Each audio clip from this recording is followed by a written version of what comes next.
Assalamualaikum warahmatullahi wabarakatuh. Perkenalkan, nama saya Edo Safarudin dari kelas E. Di sini saya akan mempresentasikan hasil ujian saya.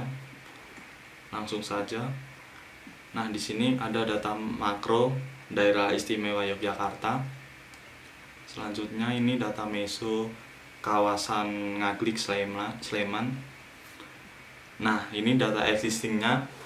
Lokasinya terletak di Jalan Kaliurang nomor 15, Candi Sardonoharjo, Kecamatan Ngaglik, Kabupaten Sleman, Yogyakarta. Untuk regulasinya, KLB-nya 4 lantai, KDB 60%, KDH 20%, GSB-nya 13 meter, dan tinggi bangunannya 16 meter. Langsung saja, ini masih data existingnya. Nah, ini breakdown isu. Untuk latar belakangnya sendiri itu, perkembangan zaman saat ini menyebabkan terjadinya pengelompokan antara masyarakat, munculnya klaster-klaster mewah dengan fasilitas lengkap di dalamnya yang bersifat privat, menjadi kesenjangan di kawasan Kaliurang. Fasilitas umum untuk masyarakat masih terkesan membosankan dengan desain yang monoton. Recreational sport facility ini didesain untuk fasilitas masyarakat di sekitar maupun umum dan menerapkan pendekatan tektonika landscape. Diambil dari masalah fasilitas yang masih monoton sehingga terkesan membosankan. Untuk lokal isunya sendiri, isu kawasan di Ngaglik, Kaliurang, yaitu fasilitas trek joggingnya yang belum menarik. Untuk breakdown isunya, di sini ada main isu fasilitas olahraga yang monoton di daerah Kaliurang. Isunya sendiri trek jogging yang masih belum menarik, dan problemnya itu vegetasi masih minim. Pertama, kedua, tidak ada fasilitas untuk istirahat di jalur trek, dan ketiga, treknya masih monoton. Nah, lalu terbitlah konsep desain tektonika landscape, dipilihnya tektonika landscape itu. Dan main idenya dari kreatif, edukatif, public space, dan commercial zone. Nah, untuk visionnya sendiri itu ada 3. Pertama kontur, kedua natural material, dan ketiga vegetation. Goalnya sendiri community hub, creative space, good impact. Lanjut, tektonika landscape ini. Tektonika landscape ini mempunyai 3 kriteria umum, yaitu pertama berkontur, kedua material alam, dan ketiga vegetasinya banyak. Dan analisisnya dipilih pertama kontur dan land fitur, kedua architectural pattern, dan ketiga trace vegetation. Nah, ini analisis site-nya, ini program ruangnya, dan ini analisa ruangnya. Ini program ruang. Nah, di sini ada mood board. Nah, ini volumetriknya. Volumetriknya itu berasal dari pertama bentuk set memanjang dari timur ke barat, kedua bentuk meshing mengikuti bentuk set di area belakang, dan ketiga dibagi menjadi 2 zona.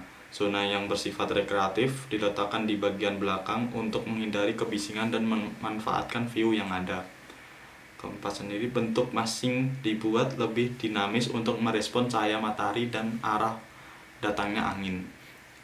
Dan yang terakhir, menambahkan permainan landscape dengan cut and fill untuk menerapkan pendekatan tektonika landscape.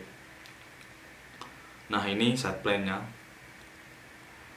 Ini sirkulasinya. Untuk yang warna ungu ini jalur pedestrian, dan yang biru jalur sepeda dan motor, kuning untuk jalur mobil.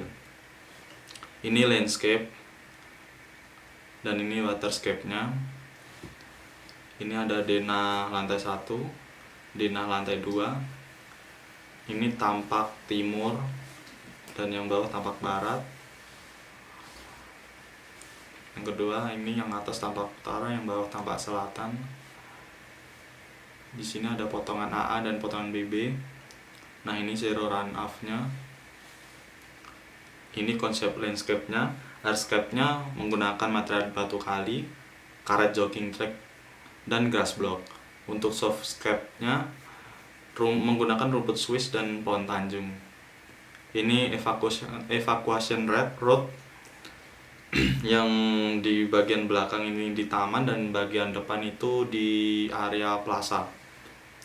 Nah, ini ambience-nya untuk food court itu color scheme-nya itu cream atau sama grey, yaitu temanya santai atau nyaman. Nah, ini ambience yang kedua itu fitness, ini sama color scheme-nya itu santai nyaman menggunakan warna cream atau grey. Ini axonometry struktur dan ini spordometry utilitas. Ini detail landscape-nya. Ini juga detail landscape. Ini building envelope-nya. Ini juga rencana firefighting lantai 1. Ini rencana firefighting lantai 2. Ini rencana sanitasi lantai 1, rencana sanitasi lantai 2. Ini rencana sanitasi di bagian rooftop. Nah, untuk sistem bangunannya ini sendiri saya mengambil di fasad, yaitu menggunakan double fasad di bagian depannya itu. Untuk yang double fasad ini ada matahari menembak ke kaca itu menerimanya, terus lalu disalurkan ke dalam ruangannya sendiri. Untuk anginnya itu angin lewat kaca ini dan melalui louver blind untuk mengalirkan angin ke dalam ruangan.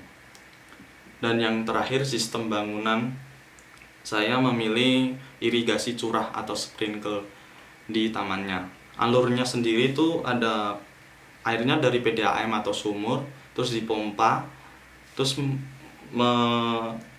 ditampung di tangki injeksi, terus disalurkan di pipa utama, lalu didistribusikan di pipa yang untuk menyalurkan per titik-titik itu sendiri dan ditembakkan oleh sprinkler. Untuk komponennya sendiri itu ada pompa air, pipa utama, pipa distribusi, sprinkler, katup pengontrol air, dan yang terakhir tangki injeksi. Yaitu tadi presentasi dari saya. Sekian dan terima kasih. Wassalamualaikum warahmatullahi wabarakatuh.